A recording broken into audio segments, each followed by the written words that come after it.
fois dernière, on avait balancé les vidéos qui parlaient un peu sur les principes fondamentaux. Donc aujourd'hui, on avait parlé sur le point qui était le jugement gazeux, d'où provient le gaz. Il est très important d'un opérateur de savoir d'où vient le gaz, donc, ou d'où viennent les hydrocarbures légers. En d'autres termes, on peut utiliser le terme des hydrocarbures semis. D'où viennent les hydrocarbures légers ou lourds? Ça vient du sous-sol. Et le sous-sol, là, quel est le terme approprié utilisé en tant que exploitant sur les sites pétroliers? On avait parlé, il y avait une vidéo qui avait parlé sur la terre de puits, l'arbre de Noël, les différentes vannes, le rôle principal de la terre de puits. Et il y a une vidéo qui avait parlé sur la composition chimique du gaz. Bref, donc nous allons rentrer sur notre vif du sujet, qui est le rappel des principes fondamentaux. Il est très important, ne prenez pas ça à la légère parce que beaucoup vont dire, bon, il fallait qu'on rentre directement sur l'instrumentation, qu'on parte directement sur les vannes, on part directement sur les ballons qui se trouvent, les compresseurs, les séparateurs. Il est très important d'avoir les bases parce que je travaille sur opérateur, je suis sur la centrale à gaz, par exemple. Je ne connais pas d'où vient le gaz. Et je ne sais pas c'est quoi. Il y a dans le gaz, nous avons quel corps chimique à l'intérieur. Nous avons quoi et quoi et quoi dans le gaz. Nous avons quel type de gaz. Donc, il est très important. Bref, que la composition du gaz. Le gaz naturel est composé, donc le LNG. Le LNG est composé de méthane, éthane, propane, butane et les condensats. En dehors du condensat, vous allez constater que nous avons aussi les nitrogènes, le carbone, donc le dioxyde de carbone, les sulfures d'hydrogène et les lions aussi on peut trouver.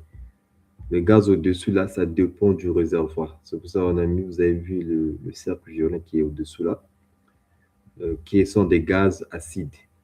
Ça dépend, il y a des réservoirs qui contiennent une faible proportion du gaz acide. Donc, sa vraie composition selon le jugement dépend ainsi. Donc, le LNG, il y a autrement appelé les hydrocarbures légers. Dans les hydrocarbures légers et les LNG, donc nous avons le méthane qui est du CH4 qui est à 81% sur d'autres réservoirs et dans d'autres gisements, on peut avoir 97% du méthane. Donc, quand on parle du LNG, on fait allusion au méthane parce que le méthane est en grand pourcentage.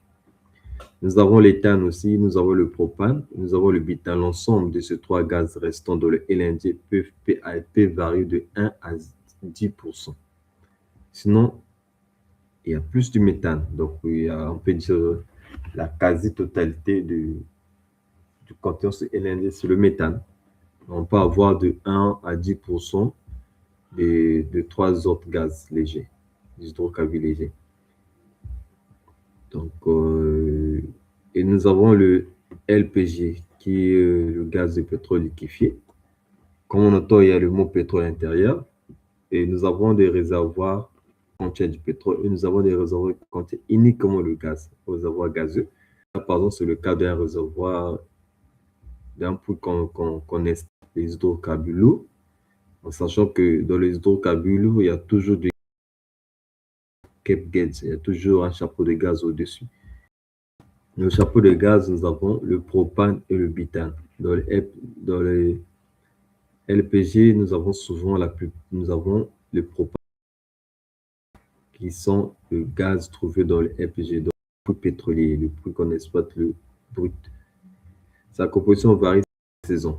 Et c'est comme j'avais dit concernant ici, il y a aussi des impuretés qui viennent dans les gaz. Il y a l'azote qui varie de 0 à 5%. Ça veut dire qu'il y a des réservoirs où on ne peut pas avoir l'azote. Quand on parle de varie de 0 à 5%, ça veut dire qu'il y a des réservoirs où il n'y a pas l'azote. Et il y a des réservoirs où on peut avoir l'azote à 2%, on peut avoir l'azote à 3%.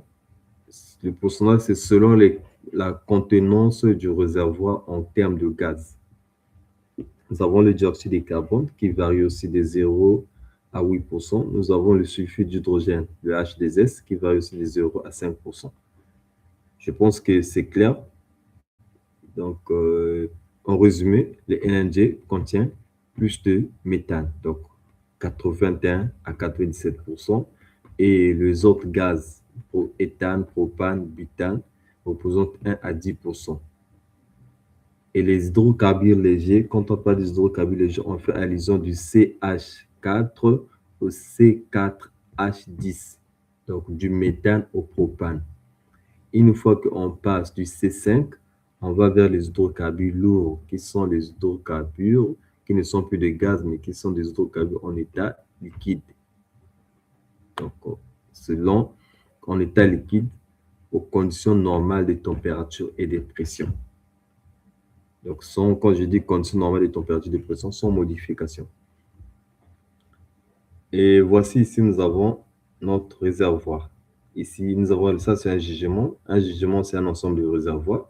Dans un gisement, on peut avoir 5 ou plusieurs réservoirs. On peut avoir 2 ou 3, plusieurs réservoirs. Donc ici, nous avons un exemple d'un gisement. C'est le sol en surface. Nous avons des rigs. Il y a un rig qui est ici avec, qu'on a fourré, on a mis en puits au niveau de gaz classique. Ici, ça c'est un réservoir gazeux. Et nous avons un deuxième rig qui est ici. Le grès, c'est juste le type de roche. Par exemple, ici, c'est le schiste.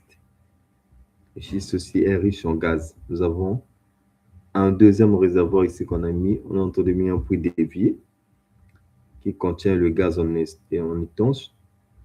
Ici, par exemple, ici, nous avons un petit réservoir encore qui contient le gaz, qui ne peut pas être productif. Hein. On peut dire ça, ça peut être exploitable. Et oui, ça peut être exploitable, c'est plus gros. Nous avons, c'est l'étude géologique aussi qui détermine l'étendue du réservoir. Quand le réservoir n'est pas trop étend, on peut dire que c'est un réservoir moins mature. Donc, nous avons ici un réservoir qui contient les LPG. On peut dire que c'est le réservoir LNG. Le réservoir contient les LNG, le réservoir contient les LNG. Ici, on peut dire que c'est un réservoir qui contient le LPG. Donc, au-dessus ici, le gaz classique, là, on le considère comme le LPG parce que c'est le gaz du pétrole liquéfié. Donc, le pétrole qui est ici et ce gaz qui se dégage ici, qui monte à la surface ici, vers la roche couverture, qui est cette roche, vers la roche couverture, avant le forage, ce gaz-là, c'est le gaz de ce pétrole-là. Donc, on peut dire le gaz du pétrole liquéfié, qui se liquéfie à une température faible que le LNG. Le LNG, lui, se liquéfie. Le LNG se liquéfie à moins 162 degrés. Ici, la liquéfaction peut s'effectuer à moins 40 degrés ou 60 degrés. Donc, au Congo-Brazzaville, habite du monde ce réservoir gazier, offshore et onshore situé au large de Pointe-Noire. Donc, le Congo-Brazzaville aussi est parmi les pays producteurs du gaz. Le premier projet que j'ai pu trouver dans mes recherches, c'est la Marine 12, qui est le projet de Eni Congo, piloté par la nationale Eni Congo. Ces méga projets exploitent d'importantes réservoirs gaziers offshore. Il s'appuie sur les unités flottantes de liquéfaction FLNG. F, c'est juste le flottant. LNG, c'est comme nous connaissons, le gaz naturel liquéfié, tel que les Tango et le Nguya. Donc, il y a la plateforme Tango, la plateforme centrale Tango. Il y a la deuxième plateforme qu'il y a ajoutée, qui est Nguya. Cette dernière ayant été mise en service dans le cadre de la deuxième phase, du Marine 12, qui est Nguya. Nous avons le champ Bangakayo, là où exploite l'opérateur de champ Bangakayo, c'est Wingwang. La détenue est de 85% en partenariat avec la Société nationale de pétrole du Congo, SNPC, qui détient 15% des parts. Et puis nous avons actuellement Wingwang a des infrastructures gazières de hydraulique moderne, en fait, des valorisations du gaz associé, comme on connaît aujourd'hui, la technologie et l'exploitation du gaz. C'est plus des Chinois ont un peu la maîtrise sur ça, sur la fabrication des capacités. On peut parler aussi des équipements de traitement du gaz. Donc, c'est pour cela que oui, étant une entreprise chinoise, donc, et ils ont utilisé l'ultra moderne de la validation. Il a été inauguré et intègre des unités de traitement de compression, les unités de traitement de compression de liquéfaction pour transformer le gaz en état vendu. Et nous avons aussi le jugement. Pourquoi mature? Parce que c'est un vieux jugement qui a mis du temps et traditionnellement exploité par le pétrole. Les volumes de gaz associés sont rédigés pour alimenter les centrales électriques locales de la région de Pointe-Noire, telles que la centrale électrique du Congo. Et comme on dit, le gaz associé du pétrole, donc ici c'est le LPG, donc le gaz du pétrole liquéfié. Normalement, Bouni, le jugement là, est fait pour l'exploitation du pétrole. Au lieu qu'on rejette le gaz, on brûle, on continue à brûler le gaz, on continue une grande quantité au niveau de la torchère. L'État congolais associé avec Eni Congo, on peut dire, ils ont mis en place les turbines de renforcement du projet d'électricité, donc la centrale électrique. Donc, ce gaz, il y a une pipe qui est envoyée jusqu'au niveau de la centrale électrique pour alimenter les turbines afin que nous puissions avoir l'électricité. Donc, nous avons ici deux puits. Ici, nous avons ici le réservoir, ça c'est le pétrole, ce qu'on dit, ça c'est le LPG, donc un réservoir contient le LPG. Ça c'est le LPG, le gaz associé du pétrole. Et ça c'est offshore, ça c'est onshore. Vous voyez la différence, il n'y a pas une grande différence juste parce qu'au-dessus c'est l'eau, ici le rig est fixe au sol, ici le rig est flottant. Sinon, la composition géologique reste la même. Et vous allez voir, dans tous les deux côtés, on a des mêmes roches.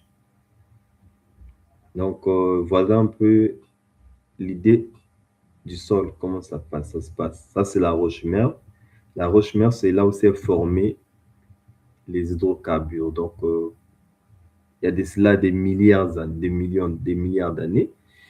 Les fossiles organiques s'est déposés sur le sol et il y a d'autres couches qui s'est déposées dessus. Et au fur et à mesure, avec le fait de la température et les conditions de pression du sous-sol, ces fossiles se sont décomposés. Dès qu'ils se sont décomposés et leur décomposition ont formé une pâte que nous appelons le brut. Et se sont migrés vers une roche appelée la roche réservoir. Et la roche réservoir est souvent poreuse. C'est cette porosité qui permet de parler que cette roche est productive. Si la roche réservoir n'est pas poreuse, on ne peut pas extraire les hydrocarbures. Poreuse, on peut prendre l'exemple d'une mousse. Donc, la mousse, quand on pue la mousse, on a mouillé par exemple la mousse avec l'eau, quand on le pue, il y a l'eau qui coule. Nous avons ici notre gaz, qui est le LPG, gaz en expansion, gaz associé du pétrole. Nous avons aussi la roche couverture. Et on avait parlé sur l'arbre de Noël. La première des choses, c'est que l'opérateur voit quand il est l'opérateur des plateformes, donc on peut dire l'opérateur au niveau de puits, il veille sur les paramètres qui sont la pression du puits. Il doit veiller sur la pression du puits, est très important. Et la manipulation aussi de la DUS, ça dépend, et cette manipulation de la DUS est demandante depuis la salle de contrôle. Et sinon, la plupart du temps, l'opérateur prélève la pression au niveau de la tête des puits. Nous avons notre KEP, notre mano au niveau de la tête des puits, KEP la tête des puits. Nous avons nos vannes maîtresses, nous avons nos vannes latérales, nos vannes maîtresses. Nous avons ça, c'est la croix de production. Nous avons la DUS, nous avons la vanne de production. Le WEDIC, c'est juste les papes qui conduit le brut. Et voilà, nous avons au fond, on a le tubage de chauffages, on a la colonne de production. Et vous allez trouver, après la colonne de production, il y a un SCSV qui est la vanne de contrôle de surface, qui permet de contrôler le prix de pluie et la surface. Nous avons au fond du puits aussi, nous avons un SSV. Donc, Sub Surface Valve, Sub Safety Valve. Excusez, Sub Safety Valve, c'est la valve de sécurité au fond du puits. Et voilà, nous avons nos deux puits. Souvent, d'après le code couleur, ça peut changer. Je ne dis pas que c'est standard, mais ça peut changer. Le code couleur, le rouge représente le puits gazeux, le vert représente le puits pétrolier. Donc, vous allez constater que ici, on a un câble qui est ici, qui rentre dans le puits. Par contre, ici, on n'a pas un câble. Juste, on va voir ça plus tard, mais juste pour vous donner la différence. Pourquoi ici il y a un câble, pourquoi ici il n'y a pas de câble. Ici, nous sommes en face d'un réservoir non éruptif. Ici, nous sommes en face d'un réservoir éruptif. Réservoir non éruptif, ça veut dire que notre réservoir n'a plus de pression pour faire remonter les hydrocarbures du fond du puits jusqu'à la surface. Qu'est-ce qu'il faut faire? Il faut l'assister. Donc, ça veut dire qu'il faut envoyer une pompe au fond du puits et c'est grâce à la pompe qu'on aspire. Et la pompe-là est connectée avec un VSD, un variateur de pression. Et dans ce genre de plateforme, vous aurez un cabine pour contrôler ces puits-là. Pour contrôler ces cabines permettent de contrôler l'alimentation du pompe au fond, les variations de la pompe, les vitesses, tout. Vous avez un cabine sur d'autres plateformes. Et si nous avons un cas d'un puits éruptif, le réservoir est éruptif, c'est-à-dire que la pression du fond est supérieure à la pression de la colonne hydrostatique. Et facilement, grâce à la pression du fond, le fluide remonte à la surface. Et je pense que c'est clair. OK. Avant de parler de la chaîne de traitement de LNG et LPG, quand je parle de la chaîne de traitement, on parle de le process. Parce que notre objectif, c'est avoir une maîtrise sur le process, avoir la maîtrise des équipements et être capable d'intervenir en cas d'urgence et savoir quels sont les différents problèmes qu'on peut trouver sur la centrale à gaz. Moi, en tant qu'opérateur, quelle sera ma réaction? Qu'est-ce que je dois faire en premier lieu? Qu'est-ce que je dois faire? Et juste pour vous rappeler que la sécurité est très importante.